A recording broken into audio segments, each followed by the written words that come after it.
afternoon, YouTube. Sethy Mac back, baby. Guys, I'm here in Owensboro at the Meijer, and I ran into one of my ex-girlfriends. She ain't seen me yet.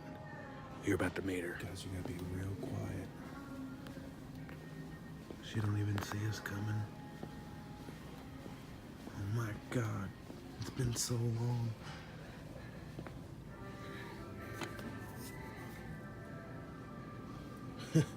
Oh, you're not my girlfriend, you're like her. So today, guys, I want to do a little bit of a review for you, a 90s throwback, if you will. It's over one of my favorite TV shows of all time. Can you take a guess? Go ahead and guess. That's right, guys.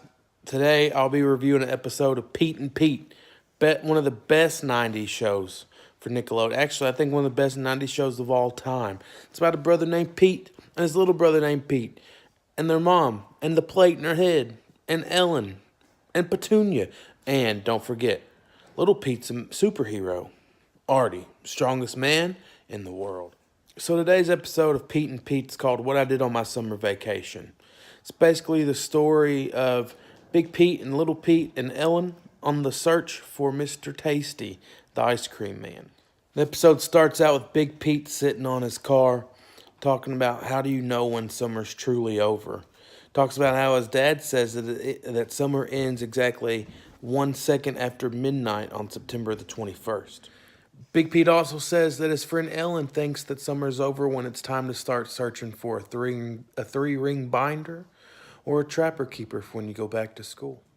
Of course, Big Pete feels like it's not summertime until Mr. Tasty shows up. Everyone loves Mr. Tasty, the ice cream man.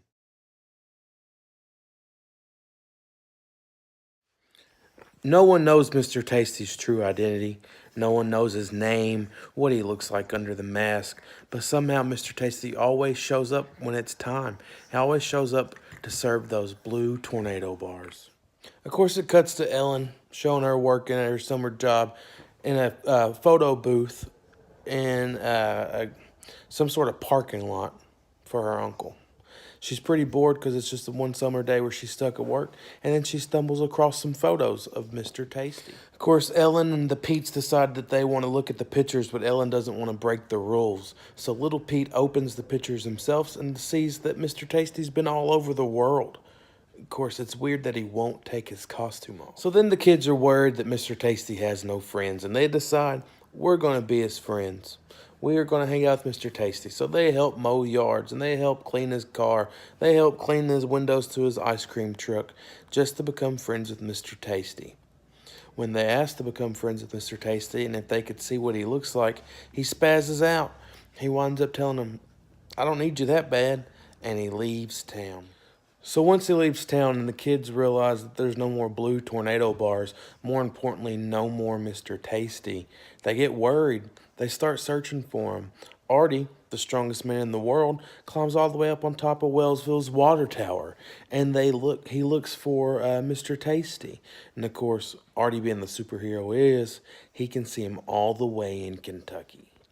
So once the Petes finally give up on Mr. Tasty coming back, the family takes a trip to the beach, where Big Pete runs into an ice cream man on the boardwalk, who's played by none other than the lead singer of R.E.M. That's right, R.E.M. Losing My Religion, R.E.M.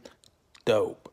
So they come to find out that Mr. Tasty and unknown ice cream man from R.E.M., they all know each other. All the ice cream men know each other. And he tells them that Mr. Tasty's not coming back, and to give up on the blue tornado bars and have a nice fudgesicle. So finally, they can tell that Mr. Tasty's just not coming back, period. Summer's coming to an end. The bugs are going away. Shadows are getting bigger. It's getting cold outside. Still no Mr. Tasty. Finally, all of a sudden, there's a knock on the door at the Pitcher Place. Mr. Tasty had returned because, well, he keeps finding missing signs for himself all over the states. He found one. Joe, I'm trying to video here, bro. He found one in Mississippi. He found one in Tennessee. He found one in Kentucky. Big Pete asked, well, Mr. Tasty, why'd you come back? He says, I had to come back. I had to get my photos. So Mr. Tasty explains that, he can't stick around. He's got other kids to give ice cream to. And when they ask him, well, why can't you just stay? He explains, ice cream's his life. That's what he does. And every summer, when the bugs are out and there's butt crack sweat on the seats, he'll be back. He always comes back. And then he asks the kids if they want to help him wax the Tasty Mobile. And the show ends with the kids waxing the Tasty Mobile. Well, guys, it's a little bit of a different video than normal. I'm trying some different stuff. If you like it, let me know. If you don't like it, let me know. You want me to review more 90s stuff? I will. You want me to stop reviewing 90s stuff, maybe talk about wrestling? I will. You want me to sing Boys to Men for 5 minutes? I will. Either way, just let me know, and we'll make some changes. Remember, check out Pete and Pete, what I did on my summer vacation. If you haven't seen it, you're missing out. That plain and Central Park.